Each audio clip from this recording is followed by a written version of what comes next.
You are about to hear Christopher Columbus and the Afrikan Holocaust, Slavery, and the Rise of European Capitalism by John Henrik Clarke and narrated by Will Stauff. Copyright 2018, BN Publishing online at bnpublishing.com. Introduction. The voyage of Columbus marks a starting point of world capitalism and the beginning of European colonial domination of the world. This is what the ruling powers want everyone to celebrate. But it hasn't gone down like that. The oppressed people have a different view.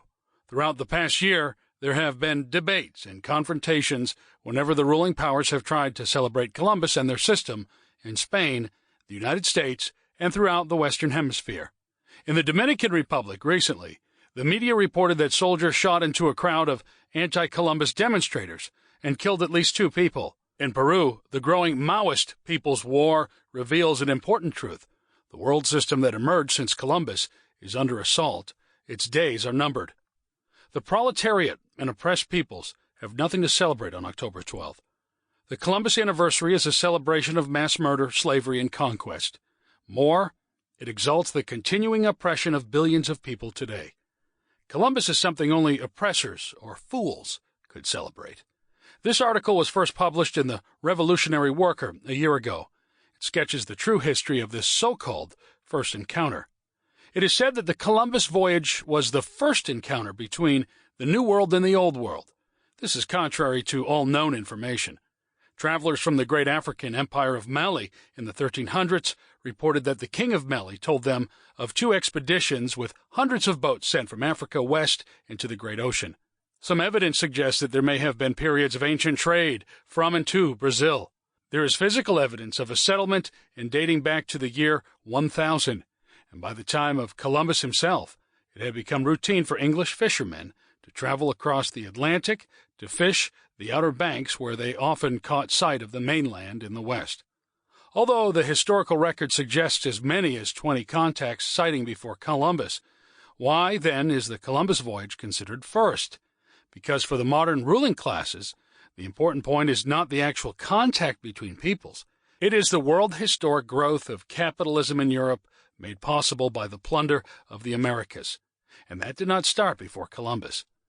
The above quotes are selected to illustrate the fact that Christopher Columbus discovered absolutely nothing, that he was an adventurer, an opportunist, and a willful murderer, and a liar, and that what he set in motion was the basis of Western capitalism and exploitation of both Africans and indigenous Americans, who had committed no crimes against European people and did not know of European intention to conquer and enslave them. Both the Africans and the indigenous Americans befriended the Europeans at first, only to be rewarded by enslavement. They did not protect themselves from the Europeans because they did not believe there was a need to. The literature exposing Christopher Columbus and the protracted crimes he set in motion is massive and still growing. Today, former Columbus cheerleaders have discarded the word discovery and are now using the word encounter. They too are aware of the fact that Christopher Columbus discovered absolutely nothing. He was a man of achievement, tragic and dubious though the achievement may be. A capsule summary of Mike Ely's article is as follows. The U.S. imperialists love Columbus. They have named cities, counties, towns, rivers, colleges, parks, and even their capital after him. And now they are organizing a global celebration. Yet, to the people, the facts are plain.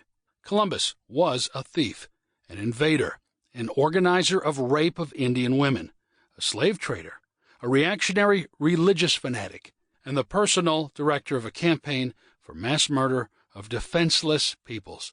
The bourgeoisie hides these truths as they insist on celebrating him. They say, why can't we celebrate him for his seamanship or his daring?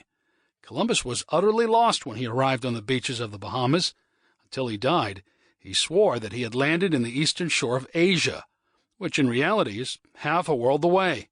On his second voyage, he had his crew sign papers that declared that if they told anyone the island of Cuba was not the mainland of China, he would have their tongues cut out. Any reading of his diaries reveals that he was filled not with a lofty courage or adventurous curiosity, but only the Sample complete. Ready to continue?